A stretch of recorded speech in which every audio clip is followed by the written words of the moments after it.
Good afternoon আমার সকল বন্ধুদেরকে জানাচ্ছি, কেমন আছো তোমরা সবাই? আশা করি সবাই অনেক ভালো আছো। আজও একটা নতুন রান্নার রেসিপি নিয়ে চলে এলাম। একটা নয়, তিনটে।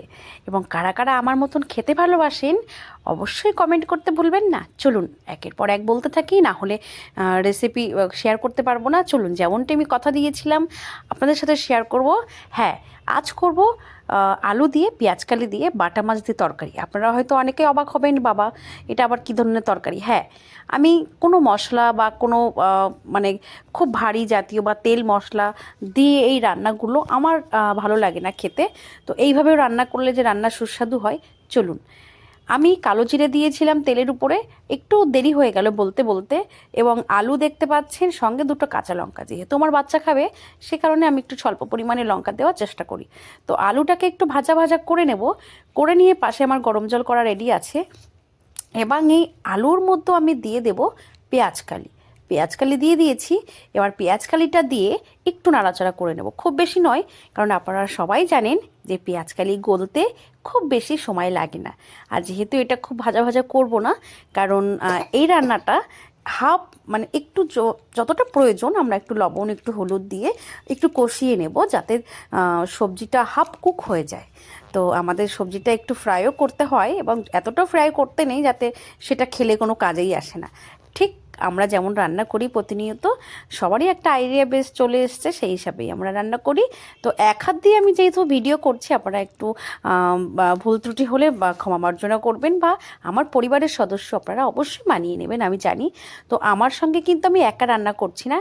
এক্ষুনি কিন্তু একটা হাত দেখতে পেয়েছিলেন, আপনারা যদি খেয়াল করেন পিছন থেকে উঠে বা তাকে কোলে নিয়ে, কারণ তার কিন্তু এই লবণ এবং হলুদ দেওয়াটা খুব পছন্দ। তো যাই হোক, আমরা এভাবে রান্না করি।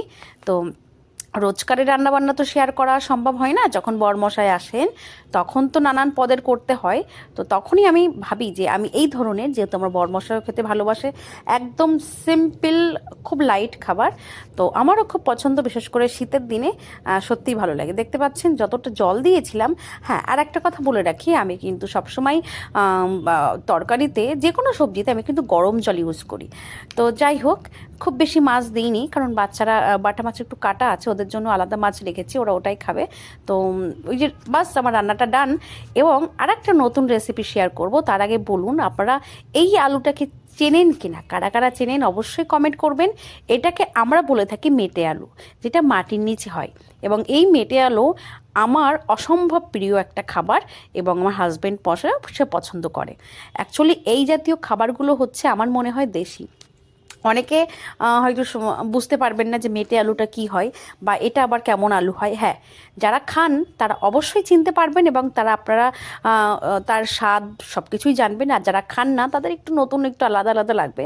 তো যাই হোক, আমি কিন্তু তেলের পরে দিয়ে দিয়েছি আগে থেকে একটু কটা জিরে, খুব স্বল্প পরিমাণে, এবং একটা লং, একটা এলাইচি, একটা দারচিনি আমি একটু ভাজা করে তুলে রেখেছি আলাদা করে। ঠিক যতটা আমার জিরে ছিল ভাজা, আমি তার মধ্যেও লঙ্কা দিয়ে, দেখতে পাচ্ছেন তিনটে কাঁচা লঙ্কা চিড়ে দিয়েছি। এবার আলুটাকে লবণ হলুদ দিয়ে ভালো করে একটু কষিয়ে নেব, কারণ একটু হালকা গলে গলে যাবে তখনই আমি জল দেবো, কারণ এই আলুটা শীতের দিনে বেশি পাওয়া যায়।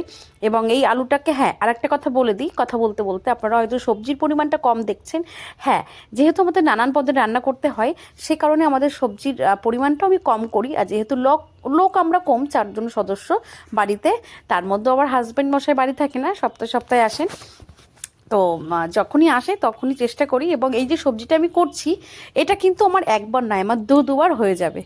তো যাই হোক, চলুন পরের স্টেপটাও দেখাই। আমি কিন্তু এখানে গরম জল দিয়ে, আমার পরিমাণ মতন গরম জল দিয়ে আমি কিন্তু সিদ্ধ হতে দেব, সুন্দর করে কুক হতে দেব। দেখতে পাচ্ছেন পুরো ফুটে গেছে সবজিটা। এবার আমি দেখব এটা গলেছে কিনা। তো চলুন দেখা যাক, আপনাদেরও দেখাই। দেখুন গলে গেছে, দেখেছেন? তো যাই হোক, আমি আপনাকে বলছি, আপনাদেরকে বলছি, আপনারা ওল দেখেছেন ঠিক সেরকম কোয়ালিটির হয়, পার এটার সাইজটা আলাদা হয়। যাই হোক, রান্নাটা কিন্তু আমার ডান হয়ে গেছে। এবং দেখতে পাচ্ছেন বিট আলু গাজর পাশে কিন্তু আমি ভাজা বসিয়ে দিয়েছি। হ্যাঁ, বিটরুট, গাজর, এবার সঙ্গে একটা আলু আছে। যেহেতু আমি একটা বিট দিয়েছিলাম, আমার হাজব্যান্ড বিট খায় না, দু ছেলের জন্য, এবং আমি একটু খেয়ে নেবো ওখান থেকে। তো দেখতে পাচ্ছেন আমাদের মাছের পরিমাণ, মাছ, হ্যাঁ একটু মাছটা অন্য কাজ করতে গিয়ে একটু হালকা হালকা মানে বেশি ভাজা হয়ে গেছে।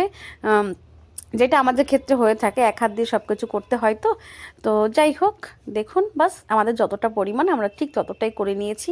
এবং লাস্টে আমি সবজিটা কারণ আলুটা কিন্তু গলে গেছে, আলুটা গলে যাওয়ার পরে প্রায় হয়ে এসছে সবজিটা, তারপরে কিন্তু আমি মাছটা দিয়ে ঢেকে দেবো। এই দেখতে পাচ্ছেন আমার কিন্তু ডান সবজি রান্না করা। এই যে আমি ঝোলটা রেখেছি, ঝোলটা কিন্তু এর থেকে বেশি রাখতে হবে, না হলে এই যে একদমই ঝোল ছিল না। এই যে সবজিটা করেছিলাম একটু ঝোল ছিল না। ওল বা কচু রান্না করলে একটু ঝোল ঝোল রাখতে হয়, এবং কাঁচকলা, না হলে ঝোলটা টানে। তো যাই হোক, আমার একটু বেশি রাখার দরকার ছিল। নেক্সট আমি চলে আসলাম, ওটা হয়ে গেছে, নেক্সট আমি চলে আসলাম সব রকম সবজি দিয়ে। আপনারা এটা সবজি অনেকেই খাবেন, অনেকে হয়তো ল্যাবড়া বলে থাকেন, অনেকে হয়তো ঘন্ট বলে থাকেন, অনেকে হয়তো নিরামিষ সবজি, যে যার মতন বলে থাকেন। এটা হচ্ছে সব থেকে প্রিয় খাবার। তো এটা দিয়ে আমরা সত্যি এক থালা ভাত খেয়ে নিতে পারবো। ভিডিওটা কেমন লাগলো অবশ্যই জানাতে ভুলবেন না। তো যাই হোক, পাঁচফোড়ন ভালো লেগে থাকে একটা লাইক কমেন্ট শেয়ার অবশ্যই করবেন। চলুন, ভালো থাকবেন, সুস্থ থাকবেন, টাটা।